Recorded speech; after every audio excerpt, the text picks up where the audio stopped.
Make sure you hit that like button. Make sure you hit that subscribe button.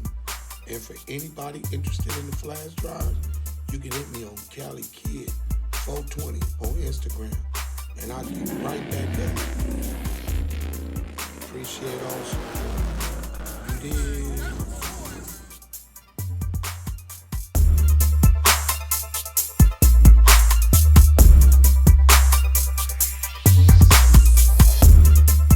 All right, boss man. We're here, y'all. We're here with the gentleman, Mr. T. Combs. Would you like to introduce yourself real quick, sir? You just did. Who are you, man? Talk to me real quick. Who are you and where did you come from? I'm T. Combs, born and raised in Louisiana. Outskirts of Monroe, Louisiana. It's a small city called Mango, man. Been here 40 years. Keeping it solid. Well, I got a question for you. Everybody's talking. I got one main question. Is the bike set broke? What do you mean by broke? Meaning it was once a well-running machine and now the machine is broke. I wouldn't say the machine is broke or the bike set is broke. I'd say the people that run the machine is broke. If that makes sense. And when I say that, I don't really want to run over any sentences with this. When I say the people that's running it, because people is getting away from traditional motorcycling. That's what's breaking the motorcycle set and breaking the machine per se. So you saying the traditions are being lost and the fun is being taken away? Is that kind of? Absolutely. And how do you think that is going about? Like, why? What is the reason for that? For one, everybody want to be a chief. Nobody want to be an Indian. Everybody that's trying to lead don't know how to lead. And thinking, coming to do this, I was sitting there thinking, like, in order to grow, you got to be able to listen. You're not going to grow if you don't want to listen. And that's one of the main problems, There's too many people think they know everything and don't know nothing. And if you ask them a resource of like, where did you get that from? It's their own resource. A lot of this stuff is because people make their own way of how they want to do things, and that's not the way to go. So there is a unwritten rule, is what you're saying then? Because you said they're making up their own rules, so. Absolutely. You think about this, man. A lot of people understand why we call on the West Coast our protocol where it came from. Mm-hmm. And that came from our forefathers, these black bikers that was out here before a lot of us was born. They set this tone and this pace and these rules in perspective for us to be protected from the white bikes. So, now we got a little freedom. So we took our freedom and run over it. Then there we go, we do that. We overlook and disrespect our forefathers. Was there a reason why the black bike set was established? Because you said protection from the white set. What do you mean? Well, when we came, from me having conversation with a lot of the old heads, that was one of the rules that was to respect that we stick together as one. So that was one of the things that I try to say when I say traditional, to stick together as one. So what do you think about the mixing of the set now? Do you think that's still cool, or you think we should be? If that's where you gotta be careful how you use the word brotherhood. When you use brotherhood, man, it's a like thing, Like, you can't separate because we all is one, Like, you do have a black set, you do have a white set, But do we have different rules than them? Yeah, and they have different rules than us. So, so you gotta be mindful of don't use the word brotherhood so lightly. Mm-hmm. That's where I look at things, And that's what other things people gotta understand is that my opinion shouldn't affect you because your opinion don't affect me. That's just my opinion. But what if your opinion is based in fact? Then a lot of people don't like facts. And that's a lot of people become disliked because my opinion is a fact. And a lot of people just make their opinion and don't fact check shit. Mm-hmm. You think they politic too much? They politic more than they ride? Absolutely. Do you think it's too much politics in bikes? Absolutely. You think about it back in the 50s and 60s, 70s, 80s, 90s, maybe early 2000s, there wasn't a whole lot of politicking. You know what I mean? A lot of people don't want to accept the fact where the politicking came from. politicking came from street dudes coming to the culture. Meaning what? Dope dealers, gangbang, whatever it may be? Whatever it may be. I mean, you can't just say drug dealers or whatever the case may be, because, in some form or fashion, all those clubs that started back in the day, that's history. That's history of the black culture. You know what I mean? But they all seem to manage everything they're supposed to do and kept it together and kept it respected. And that's what the bike said falls short is, because the respect is gone. It's not protocol. It's not, we can say leadership, but basically it's respect. So that has been lost, is what you're saying? A lot of respect has been lost. A lot of cats want to do what they want to do. But due to what, though? Because they've come up under somebody, meaning under you, under Heavy, somebody. So where did it get lost? Sidebars, jealousy, envy, hate. You know what I mean? That's one of the main issues. You know what I mean? I don't like you because you got this podcast or this YouTube going on. That's not how I go. You know what I mean? People always say they got their own lane and they stay in their lane. No, they don't. They get other people to lane and turn. You put a turn signal, they just get over there and don't even know what they're getting themselves into. And that's just like getting in a club. A lot of dudes out here in clubs don't even know the history of their club. They don't even know their founders or anything. Absolutely. Yeah. Absolutely. You know what I mean? So that's a lot of problem that goes on the bike set now. You know what I mean? So do you think what Cap was saying in his last interview is based on truth? Like, do you think a lot of the things he was saying make sense, or some of it? Which was? Some of it, you know what I mean? Like, some of the stuff he said, like, as far as their history. But nowadays, people trying to accommodate people's feelings. To me, I'm not going to be biased. I know right from wrong. And I know what's best for me personally, my opinion, I feel like I know what's best. And I'm going to always stick to the respect. People be loyal to the wrong people for the wrong reason. And loyalty will get you fucked up. It'll cost you your life. But if you respect somebody, man, you know what I mean, is you will respect the outcome of what's going to happen to the event that's going to happen if you disrespect this person.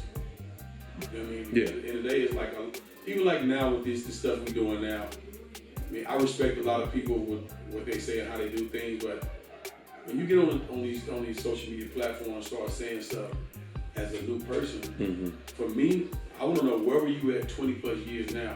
20 plus years ago, where were you at now speaking on what you're trying to speak on now? Like, I want to know if you actually lived it. Absolutely. Okay. Did you hear this? Okay. Who did you talk to? That's fact check. So did you agree with a lot of things he was saying about the bag chase? Oh, no. Okay, so what didn't you agree with? There's no bag on the bike set no more. Really? It's not a bag on the bike set. Why do you say that? Because I notice everybody seems like that's what they chasing. What do they call a bag? Okay.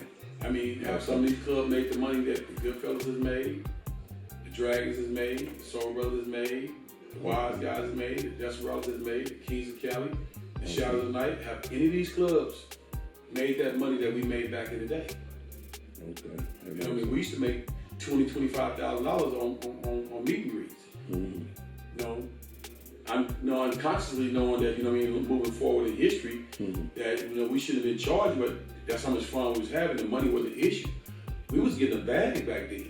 But it wasn't even about the bag then. It was more about just having fun, right? It was the camaraderie of everybody fellowship and doing what we gotta do, you know. Everybody was charged with meet and greets. You know what I mean? And history and fact check, like, you know what I mean? That was kind of like, but wasn't nobody tripping. Because everybody wanted to be around each other. So now they chasing a bag in a bag that's not there no more. Okay. You know what I mean? Because the camaraderie of the Brotherhood is that, you know, it's too personal now. It's not motorcycling. Oh, I'm not fucking with Cali Sid because, you know, he and Soul Brothers, you know what I mean? I don't fuck with the Soul Brothers. That's not motorcycling. Yeah, exactly. Yeah, I've heard that too. People be kind of offended by the camera when there's 30,000 phones at the event. They be mad at me about my camera. I never understood that. Why? Is there any stipulations, any protocol where you can't bring your camera? I'm just saying though, man. You know what I mean? At the end of the day, man, that's our problem. Yeah. You know what I mean? We cut each other's throat off because if you want to be crafty in the cameraman business, you got to step your game up. It's no different when the bike set. You know what I mean? Is that, okay, when he came up on the Northern California side, you know what I mean? The Goodfellas, when he came out, they changed the game with certain things. So what you have to do is you gonna rock with them, you gonna roll with them, get rolled over, or you gonna step your game up. So how long you been actually riding motorcycling? How long I've been riding motorcycles since I was a kid when I was in the country. But I mean like club wise. Club rides, I would say about 20 plus years. So you think you got the right to say what you're saying, right? I have a right to my opinion. Okay. So, you know, my opinion to some people might not matter. But when I speak on certain things, some people don't like it. But if you've done it, I can speak on it, correct? Absolutely. So that was my point. Absolutely. I can speak on certain things in my history. I can speak on certain things prior to my history because I was around it. You know what I mean? Like I say, at the end of the day, it's like. How do you feel about them not showing homage? Like, that's a problem. Like how you was at Heavy's and you was telling me every biker needed to been here. That's a pet peeve of mine. That's a pet peeve, and I tell people all the time is that I feel sad because I don't think I would never get to live the day to see that the younger dudes or people that came in my era, my peers were respecting me. Like we respected those dudes, the Toe G's, the Heavies, the Hard Times, the Rabbits, all the old heads and the roll runners and all these clubs, the Gremlins and the Headhunters and all these old clubs, man. Like, you know, I don't think I'll never be able to get that sit down like I did with some of them dudes. You know what I mean? So that's what we lost at, you know what I mean? Well, people say it's when all the new clubs start branching off. And then they use y'all as an example too. Absolutely. They say, you know, when y'all started, it was more solidarity. But then when y'all started, y'all kind of gave other clubs the balls to say fuck the system too and branch out. I give that to them to a certain extent.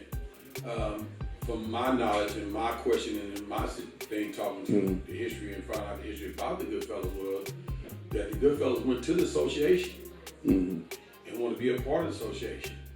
And Nutty, which was the president of the Soul Brother at the time, said let them brothers in. And they said no, they gotta wait 2 years. And my founder was like, fuck that. We're not waiting 2 years. We're going to do what we want to do. And Nutty told me, if y'all don't let them brothers in, it's going to be a problem. So that's where the floodgate came in. And moving forward, if you look at this, when I named these 5, 6 clubs, and you look at the dates, you're like, we were still doing and staying within the guidelines of what they said. The Goodfellas came out in 2002, the anniversary dance in January, and the anniversary dance in January, the annual dance is in July. You got the Wise Guys. They come out in 2003. They have a dance in February, a dance in July. You got the Desperados. They came out in 2003. They have a dance in May, and they have a dance in September. You have the Kings of Cali. They came out in 2004. They have a dance in March. They have a dance in August. You have the Shadow of the Night, which was back in the day doing things. They would piggyback off the Dragons. They stayed within the guidelines of the old guidelines of the Association of the Northern California Bike System. They stayed within the guidelines with 6 months on and 6 months off. So do you agree that y'all started a wave of new clubs? Absolutely. Okay. Absolutely. Because I hear that a lot, that when y'all broke off and Hub did what he, you know, yes, that, you know. But that's no excuse because we still stay within the guidelines of what we got to do. At the end of the day, it's like, even right now today, you know what I mean, Hub came from the Dragons. So we're not going to use that as an excuse of what people are doing now. It's a buddy system now. Because I just explained to you that we all stay within the guideline that we stayed. Bike session, when we started, it was 6 months on and 6 months off. So all those clubs, even with the Violators, they never had a party. Yeah, the calendar was the calendar. The calendar was the calendar. And then moving forward, I tried to bring to the table, hey man, let's have an alliance. That if a new club want to come out, they had to go through the Goodfellas. All those clubs just came out. We had this conversation at Kimball's Carnival with all these clubs. But it was personal, egos, testosterone, because of knowledge. Yeah. But if we would have came together and built that alliance, it wouldn't be that many clubs. So what do you think about should there be, like, I know about the association, but should every club be in the association? Yeah, but no. This is what I would say. This is just my opinion. I think all those clubs I just named should have been in an association, and that's where it should have been cut off at. Because I would think everyone that's on the black box set should be in the association. I would think. Yeah, I mean, yeah. So everything, so the calendar can be controlled, is what I'm saying. For Northern California, for the bigger part of it, it was controlled. Okay. You know, so now a lot of people don't understand why. So do you think the presidents is what's holding it back? Do you think a lot of the presidents is what's got? A lot of leadership nowadays, they don't want to politic. And I tell them all the time, and I'm gonna say it on the camera. Yeah. In order to survive and to be successful in the bike set, you're gonna have to politic. And why you think they don't want to? Okay, why do you want to be president and not politic? Because I don't. That's the question I want to know. Because you're gonna have to politic. Because at the end of the day, is nobody on the bike set ever that has never had a problem. I don't care if it's been Goodfellas, the Dragons, the Soul Brothers, Wise Guys. Everybody have had a problem. In some form or fashion, you had to politic. Whether it be stepping on somebody's days, somebody getting into your clubhouse, or one of your members getting into somebody, you politic. So there's no way around that. You know what I mean? Then when it comes to this protocol, everybody speaking on today is protocol is protocol, but protocol is just your club. So there is no motorcycle protocol or a motorcyclist what would you consider a motorcyclist? Like how you say, I'm a motorcyclist. What would you consider that to be? Not being biased, not being a hater. Because at the end of the day is no matter what you feel about a person or club, if you motorcycling, you still gotta keep it motorcycling and do what you signed to do. You cannot say I'm a motorcyclist and I'm motorcycling and don't want to support what you're supposed to support. Can I be a motorcyclist with no motorcycle? Not at all. You sure? I'm positive.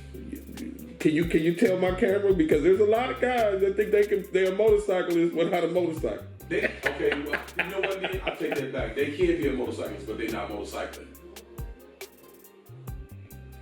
Because I was told that some months back that I can't speak on certain things because I'm not. If I was to look at the definition under motorcycling, what would it say? Have a motorcycle? Like, what would it say? Motorcycle means that you got a motorcycle. You have to have a motorcycle. Okay. You need to ride your motorcycle. Okay. With or without a patch, you should support. Okay, that makes sense. You know, I used to say a saying back in the days, like, I'm a motorcycle nigga. I'm not a nigga just with a motorcycle. Yeah. You know what I'm saying? Because at the end of the day, I love riding motorcycles. Yeah. I love to be out riding karate brothers that like doing what I'm doing. What I'm doing. And we don't do that no more. Okay. So it's lost. The art is gone. The art is not gone. It's people they're not keeping the art alive. You know, you got a handful of people that want to do it, you know what I mean? Like, my thing is, if you don't want to do it, get out the way.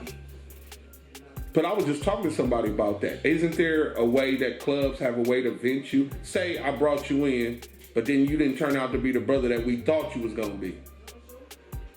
So happened a lot. Why do everybody care about numbers instead of having a good club?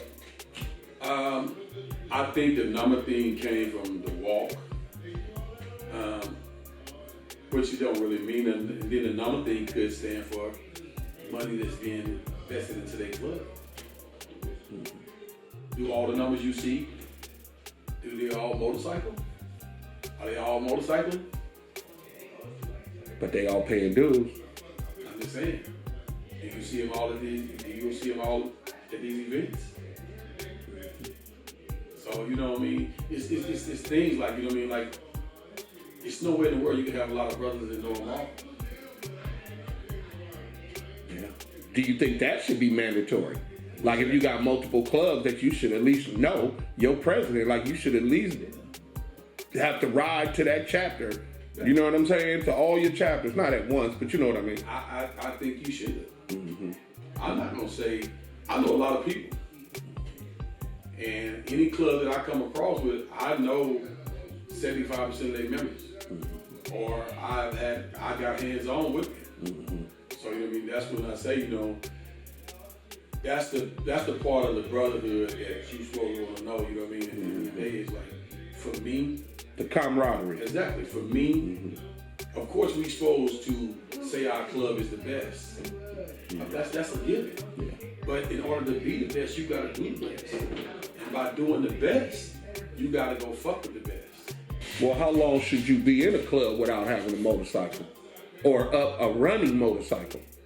I mean, how you in a motorcycle club without a motorcycle?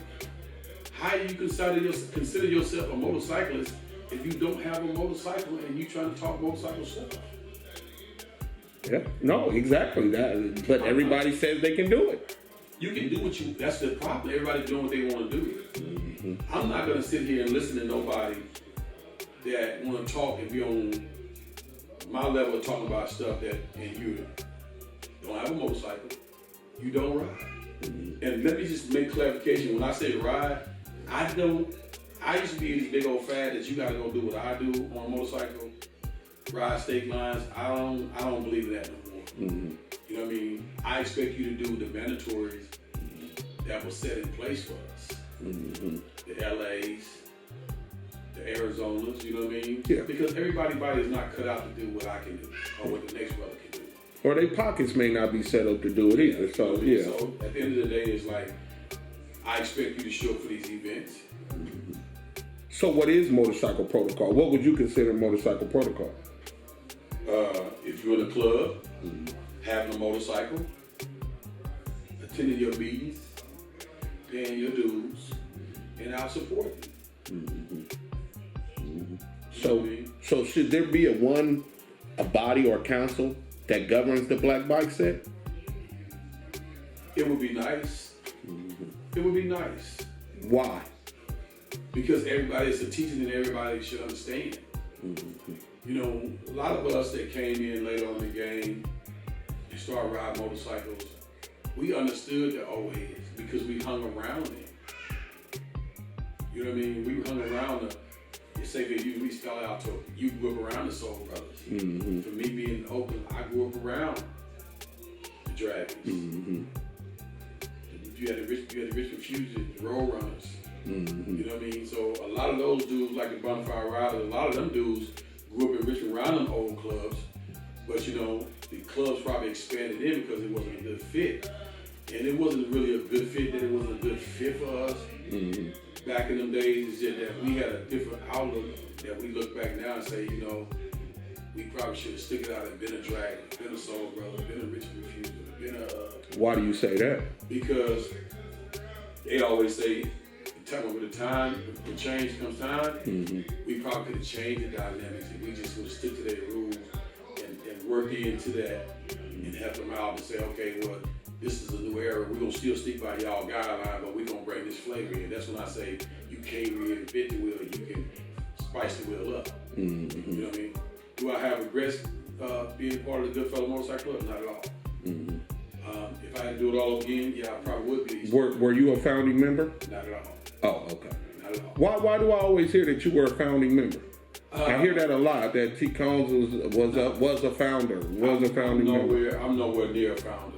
Okay. Like I said, the club was established in 2002. I came out a few years later. Oh, okay. But probably because the way I managed the club different and talked to the founder, he was like, man, you push that stuff harder than I ever thought about it. Because my goal was, with the Goodfellas, is to go out.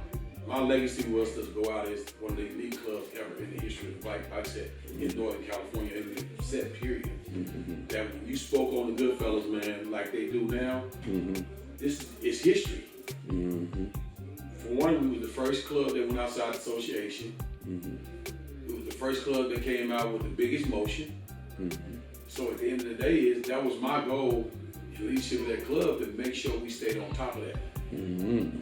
To make it known, to make y'all brand known. Exactly. To protect the brand by any means. Mm-hmm. That means if I have to go out solo and go 3,000 miles, I always tell people when they have the big conversation, who all was out in Chesapeake, Wyoming? You had T. Combs. You had the East Bay Dragons there.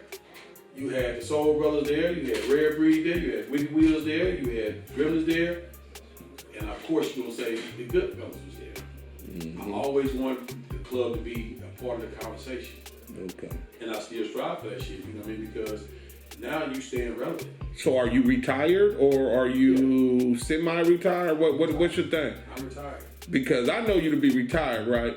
But then I hear people say, because you know, people talk, oh, I seen T. Combs with his patch on. Okay, He's in the club. And I said, well, I thought he was retired. You can have wear your patch and be retired. That's what I said.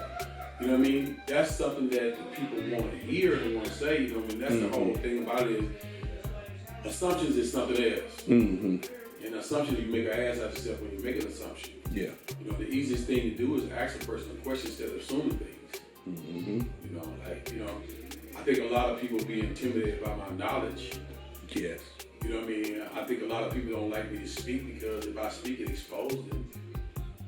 I think a lot of people don't like to hear me talk because... Do you think if you speak, then they have to do? No, it's their choice.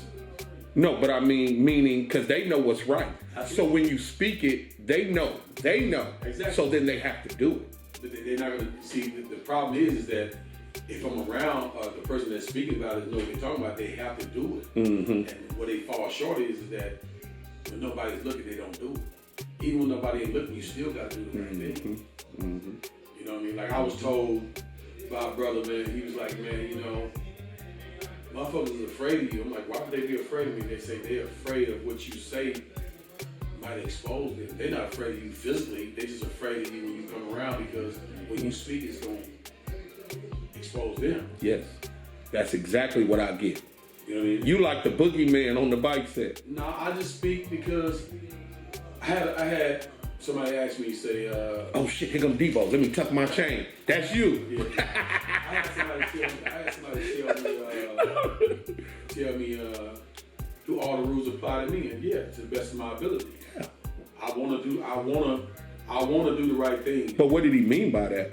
I try to follow what I learned and what I asked about. No, but what did he mean, do they apply to you? If I'm telling you, of course they apply to me, right? Well, he asked me a question, was like, well, do you follow the rules? I say, the rules that was applied to me, I'm gonna follow them. Yeah. Okay. I'm not gonna do, Okay. have I followed the rules to the max off? No, nobody's perfect.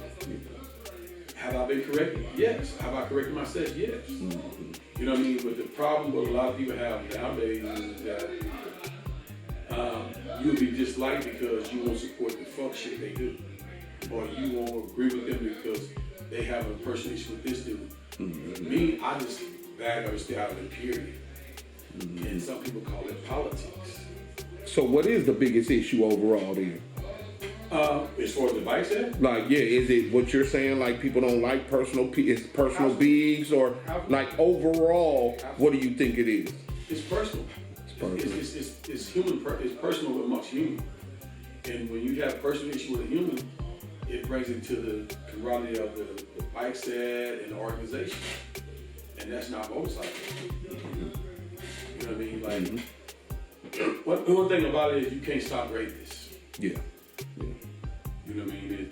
And no matter what you do, how you do motorcycles, somebody gonna have something to say. But you know what I mean? It's up to you to step to their level and not make them step up to your level. Quick question. You know, you pay a lot of dues when you in the club and stuff like that. How do you feel about the members not owning the clubhouse? And should they even own the clubhouse? That's kind of a little out of my pay range. But I had when I was active, I had LLC the club, and if I got the club to go the way it was supposed to go, every member was going to be invested in stocks in the club. Unfortunately, things made a turn. We never get on that page, but I had everything. That was the direction you was going. That was the direction I was going.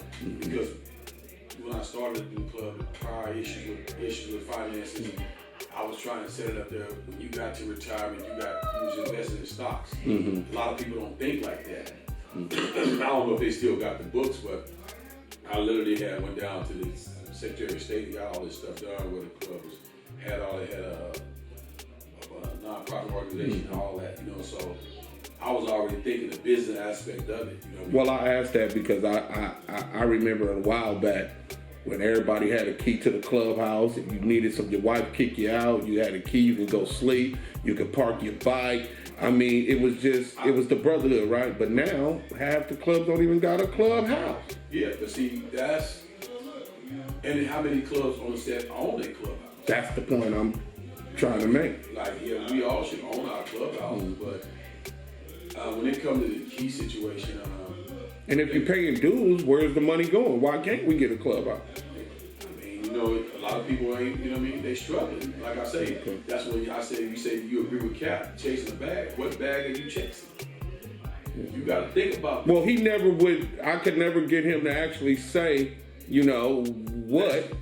So what bag? I'm just going to tell you what he was trying to say is, motherfuckers is hustling the bike set, which then turned the bike set into a swap meet.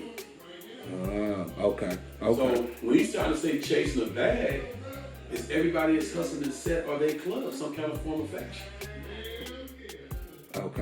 Okay, that makes sense now. You know what I mean? Think about this, man. Okay. I'm gonna say this to you. Think about this. You've been around the bike set. You grew up around the bike set. Mm-hmm. When did we start having problems with clubs having financial issues? I don't know. Tell me like me. When the money started being hard to get on the streets. Yeah, that's true. So what's your next hustle? I'll hustle my club. So do you think there's some people that are not motorcyclists, don't give a damn about it, but they're presidents and they're in higher positions, they're just here for the money? They don't even give a damn about the set? Well, if you keep saying the money, where's the money? Well, to you don't think money, but when I talk to a lot of people on the set, that's the main thing, the money. They talking about who's controlling the money. The dues is being paid, but ain't no money. So it's always money. You see what I'm saying? As the body of the club, that's your fault. Okay. See, what a lot of people understand is, when it comes to the president and the vice president of a club, they just a spokesperson. You have to remember, no members, there's no club. The president and vice president don't run the club. If your club is ran right, the body of the club can sit down and say, hey, it's supposed to be. Mm-hmm. If the body of the club can sit down and say, hey, listen, we're not happy with leadership. Mm-hmm. In order for you to do that, as the body of the club, everybody has to be living right. When I say live right, is that you need to be paying your dues. You need to be doing what you got to do. Yeah. As far as to be because you don't have a leg to stand on if you're not. Okay. You know what I mean? So you can't tell me, hey T-Cone, man, I need you to ride out to Stockton, and you ain't rolled. But you the president. You have to lead by example. Everybody that leads is not a leader. Okay. And I don't believe in followers. So why are they even in those positions if they're not there to lead or there to motorcycle or there to... I can't answer that question because you just said the bag ain't there, so... So I can't answer that question for you. All I can tell you is that some people was elected for those positions. Mm-hmm. So you can't complain about your elected officers. Mm-hmm. Now, I can say that you complain about an appointed officer. Mm-hmm. But if you elect this person in there, yeah, that's who you choose to be your leadership. So what was the reason you retired? Is that one of the reasons you retired? I refuse to speak about that on camera. No problem. Would you ever start another club again? Never. Why is that? I'm always a good fellow. Forever and forever. It's just that's what it is. Whether nobody like it or not, that's with me. I said that from the beginning. Okay. You know what I mean? You can't take that away from me. So, you know, at the end of the day, it's like, you know what I mean? I'm always going to represent the brand. You know what I mean? I'm always going to represent that patch. I'm always going to speak with that patch. Have I always been happy about situations? No, but I mean, like I said, I'm going to leave it at that. Mm-hmm. But I would never start another club. But I've been actually do that. I've been actually joining other clubs, but no. So you would never start a club, ever? If I do that, I would be a hypocrite. What do you mean? because I said I don't believe in new clubs. Oh, okay. You know what I mean? Okay. I mean, I just don't believe it. Oh, so you are one of the people that say it's too many new clubs on the set. Absolutely. Why though? Why do you think that? Okay, and it goes back to what we said at the beginning of the interview, was that we started, people want to use the Goodfellas as the people that started it. I take that. Okay. When you sit back and look at this stuff, why is it so many clubs? Because it's people that left these clubs, no disrespect to them, because they're like, I can't stand T-Cone. Somewhere down the line, you became disgruntled. Somewhere down the line that you didn't want to follow something, so you want to lead your own page. Okay. Like for me, you know what I mean? Like, I'm not disgruntled. I might be unhappy, but I'm not disgruntled. Yeah.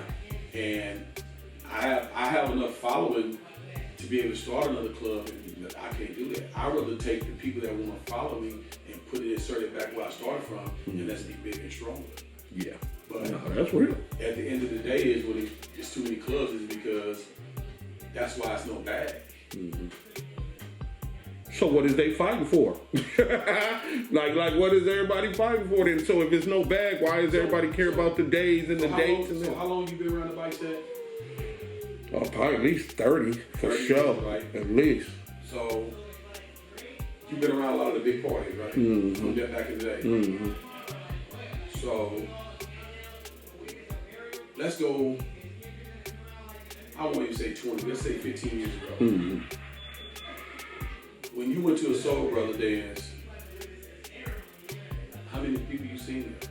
How many clubs you seen there? Oh, a bunch. It'd be everybody be You there. seen the Goodfellas there, right? Yeah. You seen the Desperados, you seen the Wise Guys, you seen the Shadows, you seen all these clubs. Chosen Few, Dragons, everybody. You seen everybody there, right? You went to a Goodfellas dance. You seen Same, all the everybody. people there, and you seen people from Los Angeles.